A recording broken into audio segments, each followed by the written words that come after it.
Hello, it's Jennifer McCreath. It is Monday, January 2nd, 2012. Bit of a scratchy voice this morning, but wanted to quickly turn the camera on. I'm really getting disgusted and upset with a double standard that appears to exist in the marketing and advertising television world.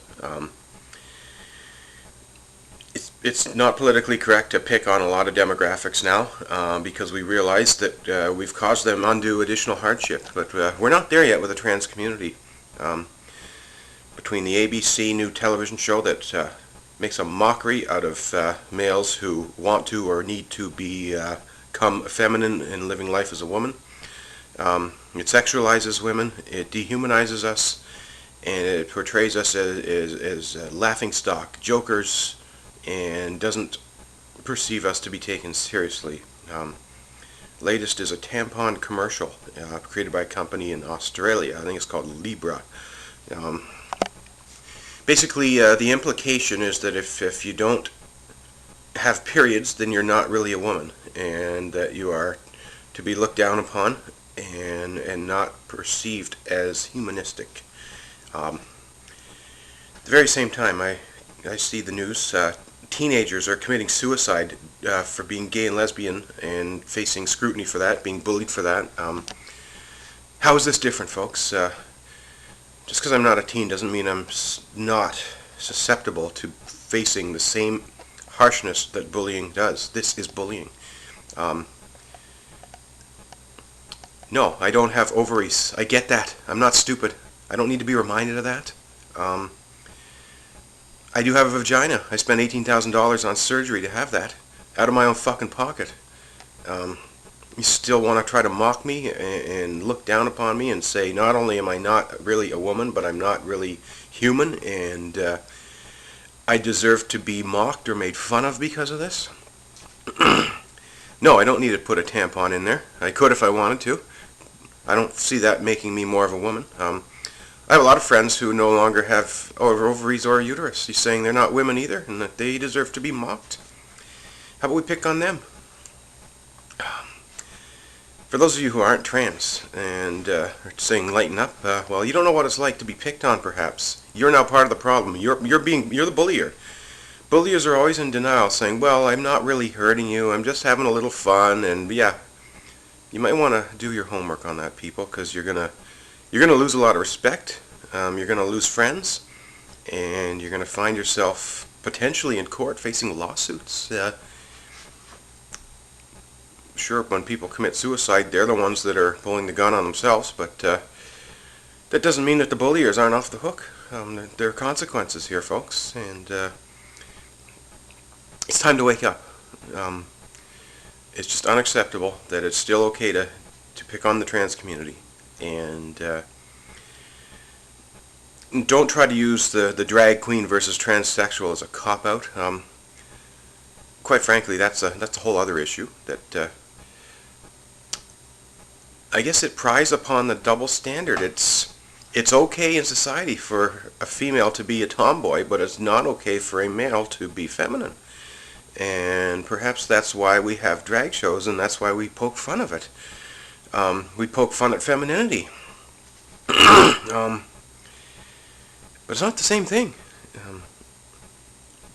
Outside of the LGBT community, very few people even know the difference between drag and trans.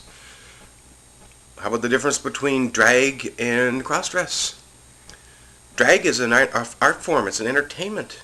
It has nothing to do with the gender identity or gender expression of the person. They're doing it because they're probably getting paid. It's their job. They're paid to entertain people. They do not face bullying. They do not have gender dysphoria. They are not suicidal about their bodies or their sex or their gender.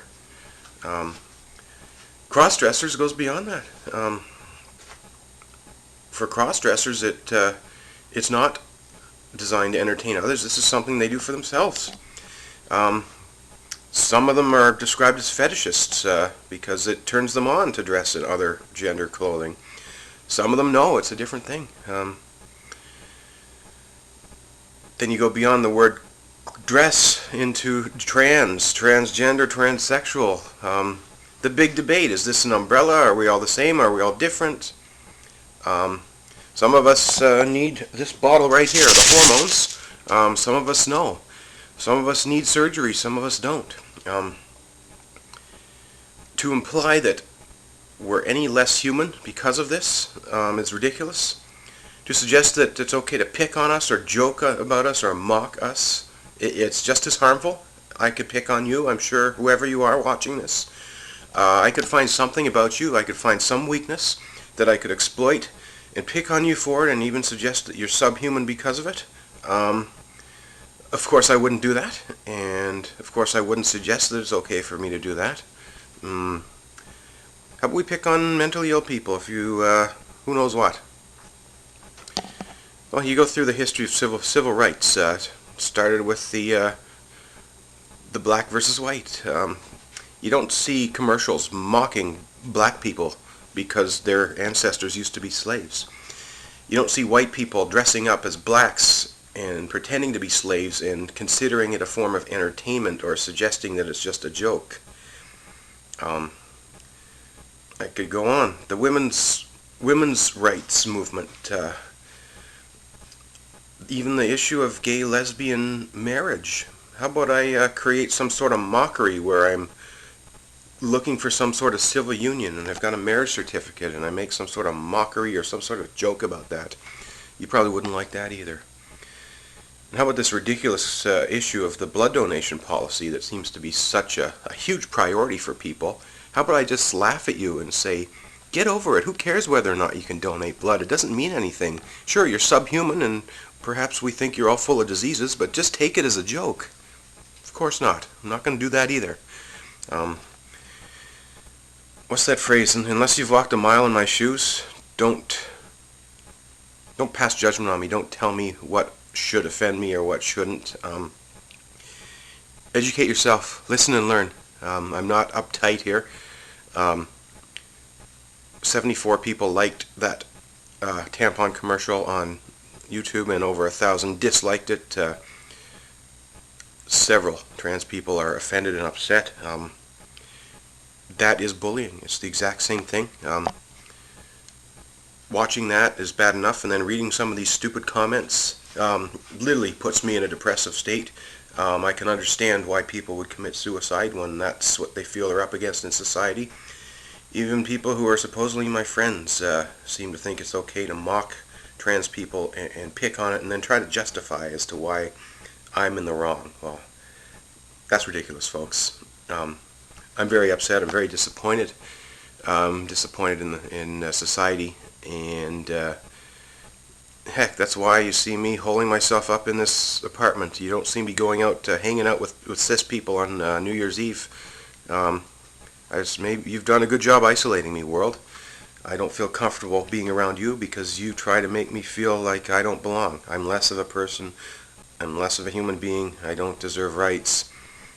I definitely don't deserve health care. I don't deserve to be in education curriculum. And by the way, it's okay to objectify me and sexualize me, mock me, and bully me. Well, guess what, everybody? Fuck all of you. Go to hell. I'm Jennifer McCreath. I'm standing up for my rights and the rights of the people who have aligned themselves with me, the trans community of Canada, heck, the world. You haven't heard the end of this, people, and it's time that you all educate yourselves by listening to us and grow up. Thank you.